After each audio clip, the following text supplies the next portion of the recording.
சட்டப்பேரவை ஜல்லிக்கட்டு போட்டி தொடர்பாக தாவேக எம்எல்ஏ கருப்பையா, திமுக எம்எல்ஏ ஏவாவேலு, அமைச்சர் நிர்மல்குமார் இடையே காரசார விவாதம் ஏற்பட்டது. திமுக ஆட்சியில் அலங்காநல்லூரில் ஜல்லிக்கட்டு மைதானத்தை கட்டியதற்கு பதிலாக அந்த தொகையை சர்க்கரை ஆலைக்கு வழங்கியிருக்கலாம் என்று தாவேக எம்எல்ஏ கருப்பையா கூற, ஜல்லிக்கட்டு என்பது தமிழர்களின் பாரம்பரிய விளையாட்டு, அதனால் புதிய மைதானம் கட்டப்பட்டது என்று ஏவாவேலு கூறினார். இதற்கு அமைச்சர் நிர்மல்குமார், ஜல்லிக்கட்டு என்ன கிளாடியேட்டர் போட்டியா, ஊருக்கு வெளியே கட்டிய மைதானத்தால் பிரயோஜனம் இல்லை என பதிலளித்தார்.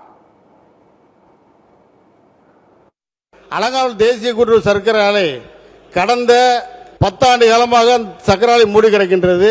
50 கோடி ரூபாய் நிதி இருந்தால் அந்த சர்க்கரை ஆலை திறந்திருக்கலாம்.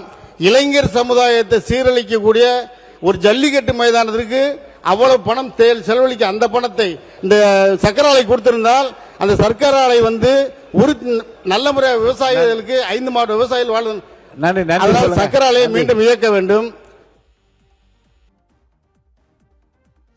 தமிழுடைய அடையாளம் தான் ஜல்லிக்கட்டு. ஏன்னா அந்த பகுதியில் இருக்கிற இளைஞர்கள் அந்த ஜல்லிக்கட்டை நடத்திக் கொண்டிருப்ப ஒரு கோரிக்கையை அப்பொழுது எங்களுடைய முதலமைச்சர் வைத்தார்கள். அதுக்கு நினைவாக ஒன்று கட்ட வேண்டும் என்ற அடிப்படையில் தான் அந்த ஜல்லிக்கட்டுக்கு என்று ஒரு அரங்கம் அமைத்ததை ஒழிய அரசாங்கம் நேரடியாக அனுப்பல. அந்த கோரிக்கையை நிறைவேற்றிருக்கிறோம்.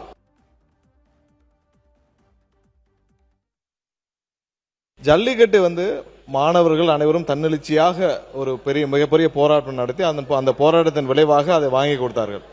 அதை ஒவ்வொரு காலகட்டத்திலும் யாராவது ஒருத்தர் ஜல்லிக்கட்டை நாங்கள் தான் பெற்றுக் கொடுத்தோம் என்று அப்படியே ஒரு முத்திரை பதிப்பதற்காக கடந்த ஆட்சியில் ஜல்லிக்கட்டுன்றது ஒரு தவறான புரிதல்ல அவங்க எல்லாம் இருந்திருக்கிறார். அதாவது ஜல்லிக்கட்டு ஒவ்வொரு ஊரை அலங்காநல்லூர், பாலமேடு ஒவ்வொரு ஊரையும் தாங்கி நிற்கும் பொழுது அந்த ஊருக்குன்னு ஒரு பேர் இருக்கு. அந்த ஊர்ல இருக்க மக்கள் அனைவரும் அது விழாக்கோலம் கொண்டு அந்த பாரம்பரியத்தோடு அந்த ஊர்ல செலிபிரேட் பண்றது.